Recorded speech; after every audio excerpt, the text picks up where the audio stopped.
Let's see what else we want to talk about. Badges with bullies. Yeah, so this whole defund the police thing. Where do you stand on the defund the police cliche, motto, I marketing mean, tactic, whatever you want to call it?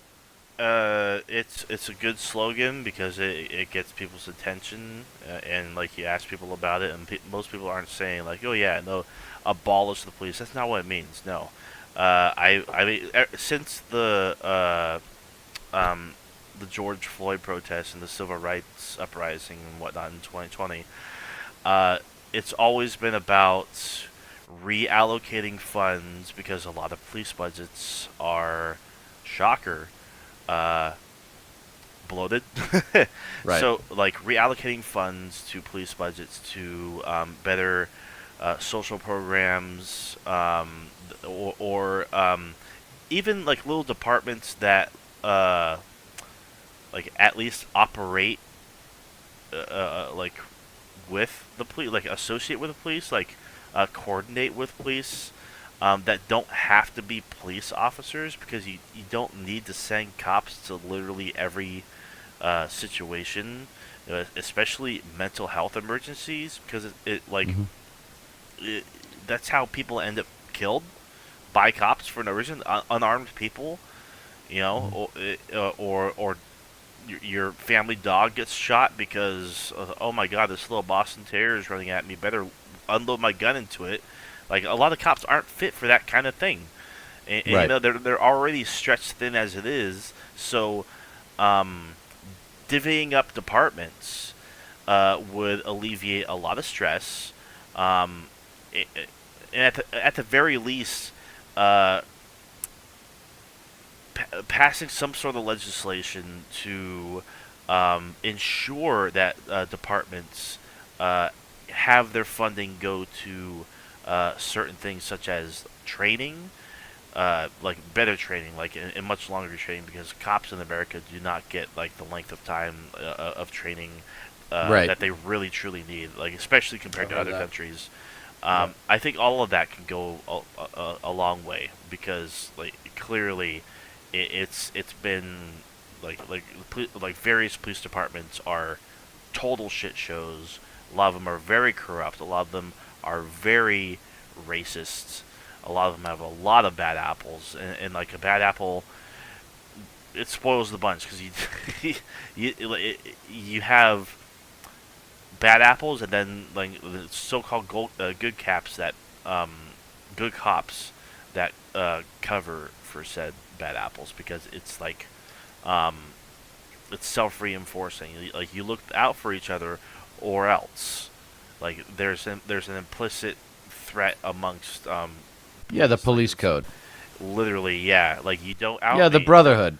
Literally, yeah. Or else an accident might happen. You never know. It's It's not gross. unlike a gang, that has a code Yeah, that yeah. where they don't That's rat each other out. It's not that different from a gang. They just are the police. literally some departments literally are gangs. Like, Hmm. and I mean, not even to mention the uh, the kinds of people who become cops, the the Bullies. racists, the bullies, the racists, the clan They want to members. have a gun. They want to have power. They want to have respect, but they're not educated. It's Yeah, not just like I tell you what. Detective the work looks really hard. Detective work looks really tedious. I have a lot of respect for detectives, and I have respect for most cops in uniform. Most cops in uniform are good people, but like you're saying, all it takes is a few bad ones because then they get protected, but they're still allowed to hurt people yeah. or not serve the public's real interests. I mean, bad cops, yeah. Maybe it's only 5%. I think it's close to like 20% that are just straight up incompetent. That Of and course. more, maybe even 40%. I don't know. I'm open minded on what the percentage is, but I think it's there's actually definitely like a statistic out there that I think 40% of cops have been.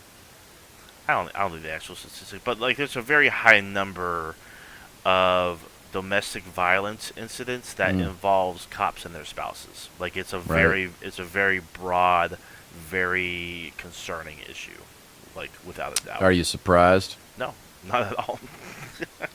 I mean, that's, I think, the great transition that we need to make is it's okay to talk about these things. And, like, do you remember that? Let me see if I can find it. There was that New York, like, let me see, NYC police union head unhinged or something. Let me see if I can find it.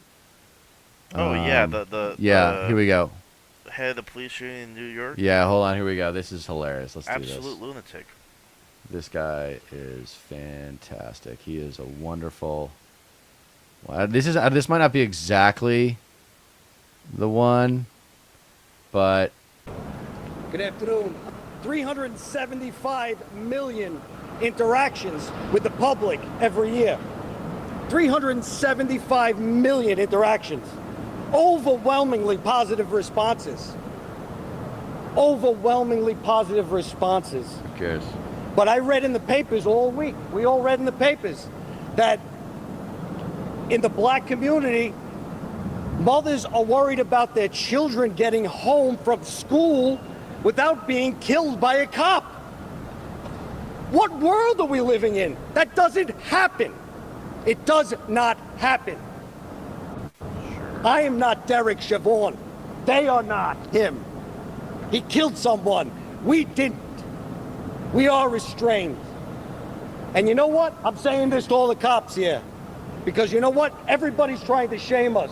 The legislators, the press, everybody's trying to shame us into being embarrassed about our profession. Well, you know what? This isn't stained by someone in Minneapolis. It's still got a shine on it. And so do theirs. So do theirs. Stop treating us like The entitlement Yeah. of the angry white man. Yeah. The angry white man, dude. There's nothing like it. The only person in American society that is allowed to get angry in public and still maintain respect from his audience is Yep. the straight white man. That's exactly it. Like I don't know what it is. Like, can like, I think most male New Yorkers can become actors because this guy's he's nailing a role right now. Like that's how. Well, he feels that's like how he's it's in a coming- TV show. Yeah, that's he's how been it thinking about comes this off. for a few days. He's been thinking about this speech for a few days. Yeah. us like animals and thugs and start treating us with some respect. Sure. That's what we're here today to say. When do we not? We've been left out of the conversation. We've been vilified. It's disgusting. It's disgusting. Yeah. Until it gets called Trying in to by make us the mayor embarrassed of our to crack some profession. skulls on college campuses. 375 million interactions.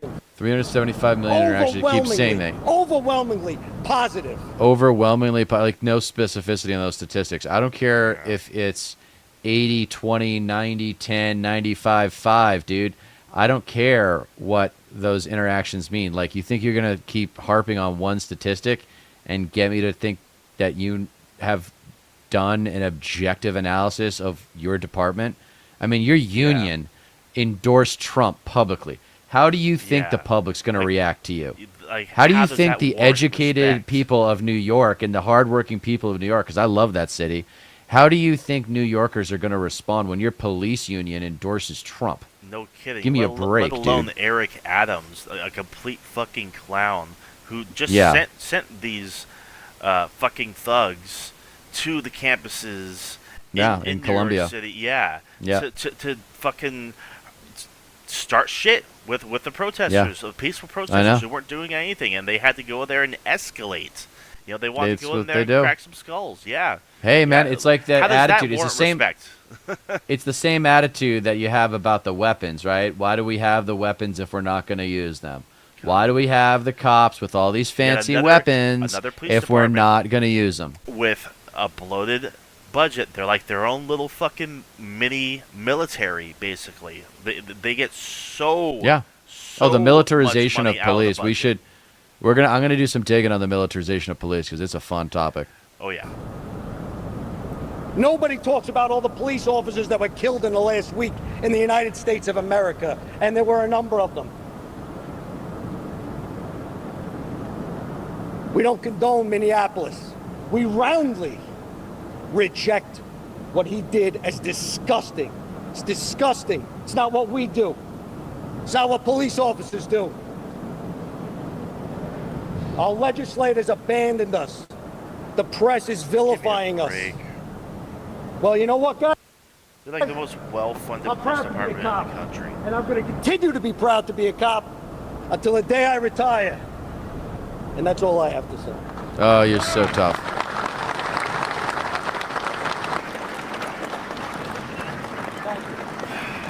That is so wonderful, man. You are so tough.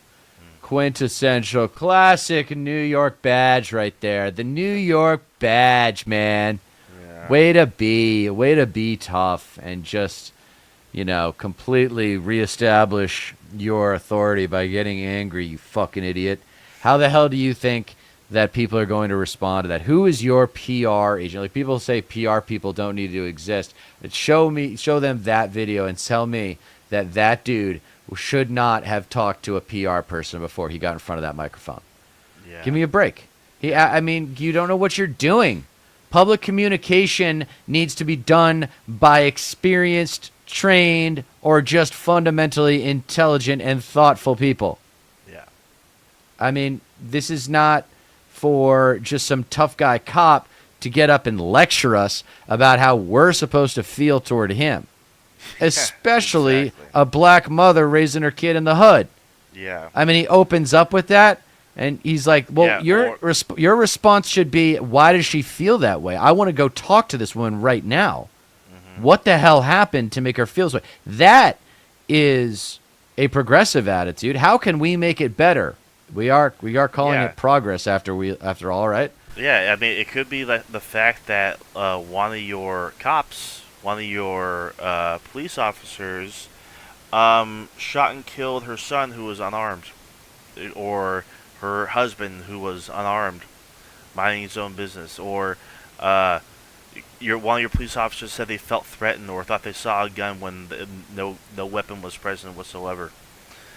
Or they heard about. I mean, it's his reputation, isn't it? It's not like they call when you do it to minorities, it's called stereotyping when you do it to a fault, right? But when you do it about a class, a category of occupation, it is reputation, is it not? Sales guys, right, have busy mouths and are transactional by nature, or nurture, but it's usually nature.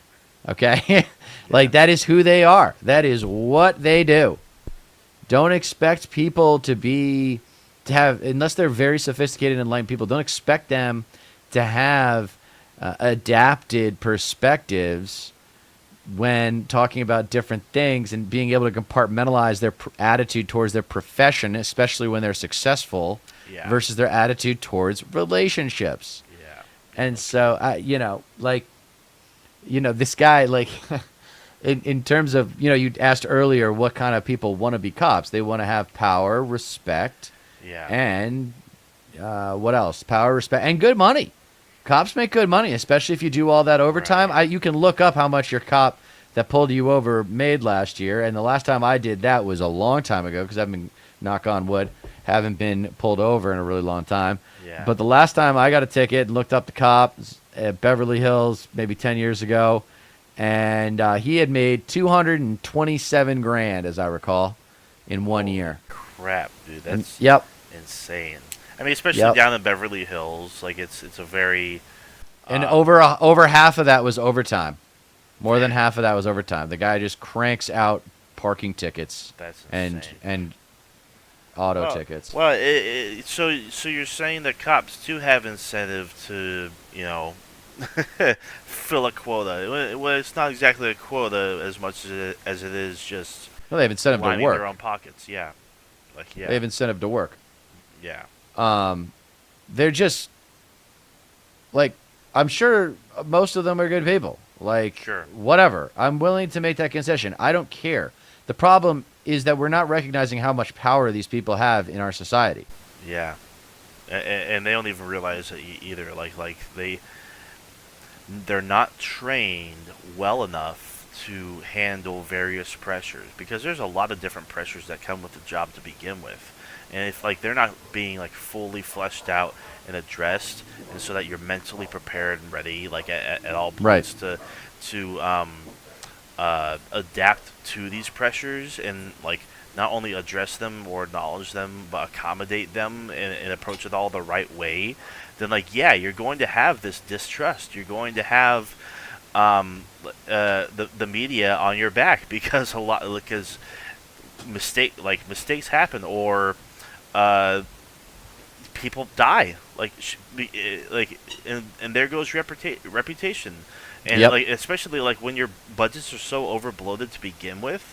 Yeah. The fact that like it's not being used on like extra training to begin with, like that's a problem, and it should be addressed. Like that. So the perfect counterpoint to that guy's speech would have been, how much money did you get last year?